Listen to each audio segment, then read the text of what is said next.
ব্যবস্থাপনায় নীতি বলতে কি? অথবা ব্যবস্থাপনার নীতি বা আদর্শ বলতে কি বুঝ? অথবা ব্যবস্থাপনা নীতির সংজ্ঞা দাও। জি.বি. 2011 হিসাব বিজ্ঞান, 2015 2021 ফিন্যান্স এবং ব্যবস্থাপনা বিজ্ঞান না কলা, অথবা ব্যবস্থাপনা বিজ্ঞান না কলা আলোচনা কর। ব্যবস্থাপনার নীতি বলতে বোঝায় সেই সমস্ত মৌলিক সত্য বা সুনির্ধারিত নিয়মকানুন যা একজন ব্যবস্থাপককে তার দৈনন্দিন কাজগুলো সঠিকভাবে সম্পন্ন করতে পথ দেখায়। সহজ ভাষায় বলতে গেলে, আমরা যখন কোনো খেলা খেলি, তখন সেই খেলার কিছু নির্দিষ্ট নিয়ম থাকে যা মেনে চললে খেলাটি সুন্দরভাবে শেষ করা যায়। ঠিক তেমনি একটি প্রতিষ্ঠান বা ব্যবসা চালানোর জন্য কিছু চিরন্তন সত্য বা প্রমাণিত নিয়ম আছে, যেগুলোকে আমরা নীতি বা আদর্শ বলি। এই নীতিগুলো দীর্ঘদিনের অভিজ্ঞতা এবং পরীক্ষা-নিরীক্ষার মাধ্যমে তৈরি হয়েছে। একজন নতুন শিক্ষার্থীর জন্য বিষয়টি এভাবে ভাবা সহজ যে, ব্যবস্থাপনা নীতি হল একটি মানচিত্রের মতো। আপনি যদি একটি অচেনা জায়গায় যেতে চান, তবে যেমন মানচিত্র আপনাকে সঠিক পথ দেখায়, তেমনি একটি প্রতিষ্ঠানকে সাফল্যের দিকে নিয়ে যাওয়ার জন্য এই নীতিগুলো ব্যবস্থাপককে সঠিক সিদ্ধান্ত নিতে সাহায্য করে। অন্যদিকে ব্যবস্থাপনা বিজ্ঞান না কলা, এই প্রশ্নটি খুবই কৌতূহল উদ্দীপক। বিজ্ঞান হল এমন এক ধরনের জ্ঞান যা পরীক্ষা-নিরীক্ষা ও যুক্তির ওপর ভিত্তি করে তৈরি এবং যা সব জায়গায় সমানভাবে কাজ করে। যেহেতু ব্যবস্থাপনারও কিছু নির্দিষ্ট সূত্র ও নীতি আছে, তাই একে বিজ্ঞান বলা হয়।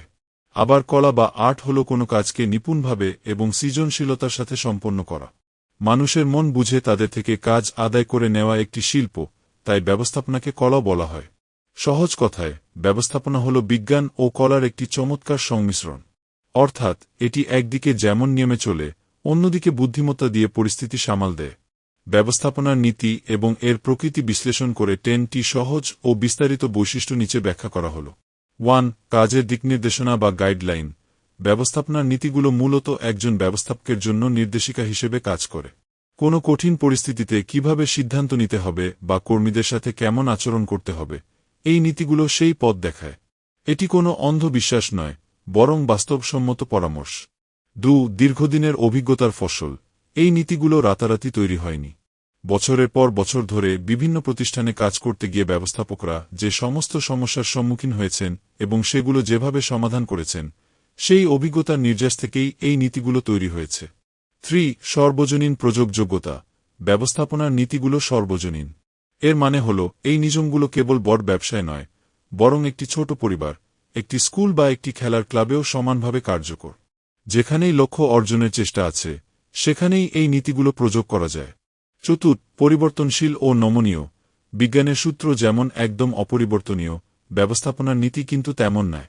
এটি পরিস্থিতির ওপর নির্ভর করে পরিবর্তন করা যায়।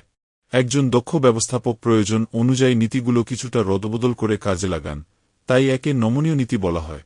5. যুক্তি ও সত্যের ওপর প্রতিষ্ঠিত। ব্যবস্থাপনার নীতিগুলো কেবল অনুমানের ওপর ভিত্তি করে তৈরি হয় না। এগুলো গভীর পর্যবেক্ষণ এবং বিভিন্ন পরীক্ষা-নিরীক্ষার মাধ্যমে প্রমাণিত সত্যের ওপর ভিত্তি করে প্রতিষ্ঠিত হয়েছে, যা 2 বা ততোধিক বিষয়ের মধ্যে সম্পর্ক ব্যাখ্যা করতে পারে। ব্যবস্থাপনা একটি বিশেষায়িত বিজ্ঞান। বিজ্ঞান হিসেবে ব্যবস্থাপনার নিজস্ব কিছু তত্ত্ব ও সূত্র আছে। এটি মানুষের আচরণ এবং সাংগঠনিক কর্মকাণ্ড নিয়ে কাজ করে বলে একে সামাজিক বিজ্ঞান বলা হয়। এটি কোনো কিছু কেন ঘটছে এবং তার ফলাফল কি হতে পারে, তা যুক্তি দিয়ে বুঝতে সাহায্য করে। 7. সৃজনশীল প্রয়োগ বা কলা। কেবল বই পড়ে ব্যবস্থাপনার নীতি শিখলেই হয় না, তা বাস্তবে প্রয়োগ করার জন্য ব্যক্তিগত দক্ষতা ও সৃজনশীলতার প্রয়োজন হয়। মানুষের আবেগ ও মনস্তত্ত্ব বুঝে তাদের উৎসাহিত করে কাজ আদায় করাই হল ব্যবস্থাপনার শৈল্পিক দিক। 8. শৃঙ্খলার ভিত্তি। নীতিগুলো প্রতিষ্ঠানে শৃঙ্খলা বজায় রাখতে সাহায্য করে। যেমন, কাজের দায়িত্ব ভাগ করে দেওয়া বা ক্ষমতার সঠিক ব্যবহার করা। এই নীতিগুলো মেনে চললে অরাজকতা দূর হয় এবং সবাই যার যার দায়িত্ব সম্পর্কে পরিষ্কার ধারণা পায়। 9. সাফল্য ও কার্যকারিতা বৃদ্ধি। যখন কোনো ব্যবস্থাপক সুনির্দিষ্ট নীতি মেনে কাজ করেন, তখন প্রতিষ্ঠানের অপচয় কমে এবং কাজের গতি বাড়ে। এটি লক্ষ্য অর্জনের পথকে আরও সহজ ও ফলপ্রসূ করে তোলে। 10. তত্ত্ব ও প্রয়োগের সমন্বয়।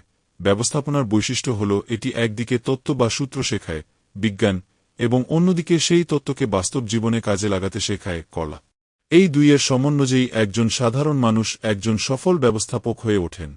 আমি কি আপনাকে ব্যবস্থাপনার এই নীতিগুলো, যেমন হেনরি ফাজলের 14টি নীতি, সম্পর্কে আরও বিস্তারিত এবং সহজ উদাহরণ দিয়ে বুঝিয়ে দিতে পারি?